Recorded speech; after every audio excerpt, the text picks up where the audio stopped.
Welcome back. We now discuss how the holidays impact mental health, common stresses, signs of depression, and ways to stay balanced. We'll also explore the role of social support and where to seek help during this time. Joining us on the line is Celia Kaunatjike, Health Promotion Officer and a mental health advocate. Celia, good evening. Thank you so much for joining us. Good evening, Nina. Thank you for having me. Celia, Good evening to the viewers. Thank you so much. To start with, Celia, what impact does the festive season have on one's mental health? Well, the festive season is generally depicted as a time of joy, celebration, and togetherness. And through the years, we establish traditions for the festive season. And these sort of create lasting and positive memories. So it's a time that we look forward to with great expectation because we'll be meeting with our loved ones. We'll be meeting probably with families and friends that we have not seen in a long while. So this kind of moment creates joy. And also they become cherished memories that can evoke feelings of nostalgia, which is an emotional state linked to happiness and improved mood. And then having this positive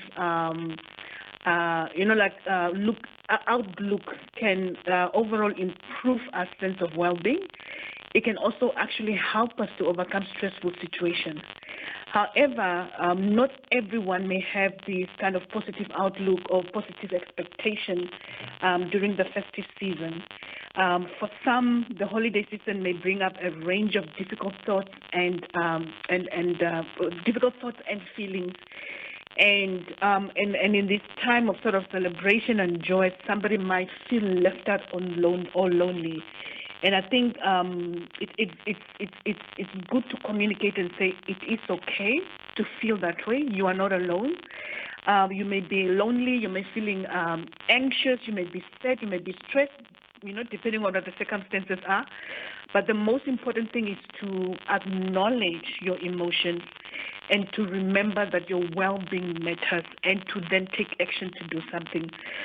So it actually has sort of that positive impact on our mental health where we are looking forward to being connected to our families again and just sort of relive the tradition of Christmas.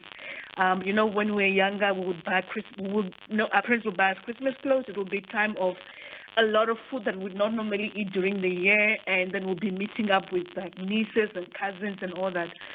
So, but as I said, on the other side of the coin, we may have people who may not have that kind of expectation, and who feel completely disconnected and lonely, and therefore may have very difficult thoughts and feelings during this time of Christmas.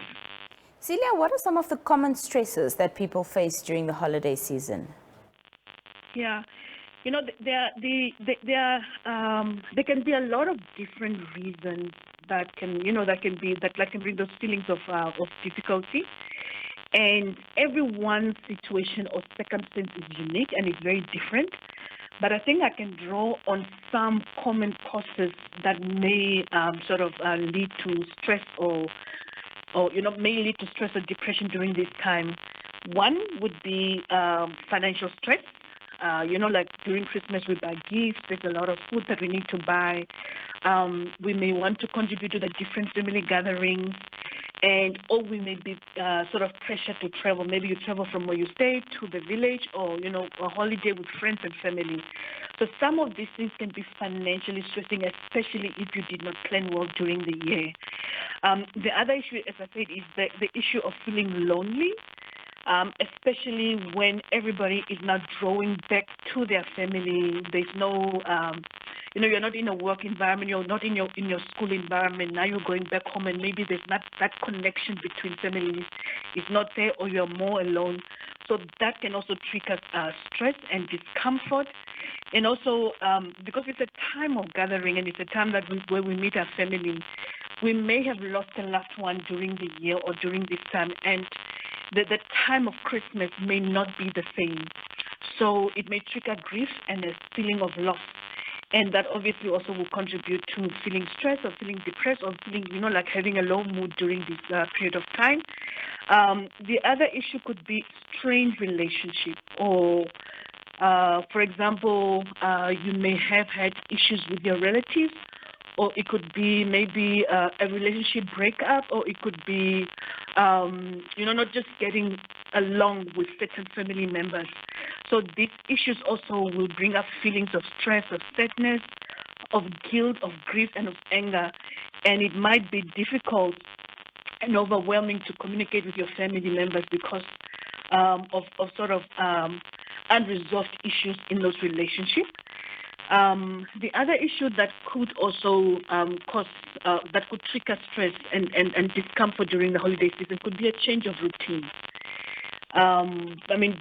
During the year, we're sort of structured. Every morning you wake up, you take your children to school, you go to work, there's a lunch break, you go back, it's sort of a structured routine. The same with the children, they are in school, homework, Now, if you're used to that structure, it's possible that during this time where, there's no structure and your day-to-day schedule is sort of thrown off, it could also actually throw some people off, and it could also be a cause of anxiety. So it's actually good to actually have some form of a schedule during your holiday time, and also just to embrace the quietness and to self-care, to care for yourself. And then lastly, the one that I would like to mention is also sometimes if you feel that the goals that you set for the year, because it's towards the end of the year, we are taking time to reflect. So if you feel like some of the goals that you set for yourself for the year have not been accomplished, could be academic performance, could be maybe your career, or it could be relationship goals, it may also trigger feelings of inefficiency, inadequacy, and also low self-worth. So all these things may be different causes or contributing factors to stress and feeling of low self-worth. Just lastly, Celia, where can an individual get help if they're experiencing this high levels of stress or even depression during this festive season? Well, I would say, firstly, if you have a very strong, if you have a support system, you have families, you have friends, maybe you have somebody in your community that you can relate to, and just reach out to on an informal basis. That's one, but most importantly, reach out to a mental health professional. This could be a social worker at the nearest health facility or at the nearest, government office where you can find somebody who can provide professional counseling. But also we have the Lifeline Childline toll-free hotlines where you can call, especially if you're feeling overwhelmed by the festivities if you feel overwhelmed by loneliness and sadness. So you can reach out and call Lifeline Childline for professional guidance and support. Celia, we appreciate your time this evening. Thank you so much for joining us. Thank you, Nina. Thank you for the listeners, and have a wonderful evening. Well, it's almost time to say goodbye. We'll be right back after this brief break. Do stay with us.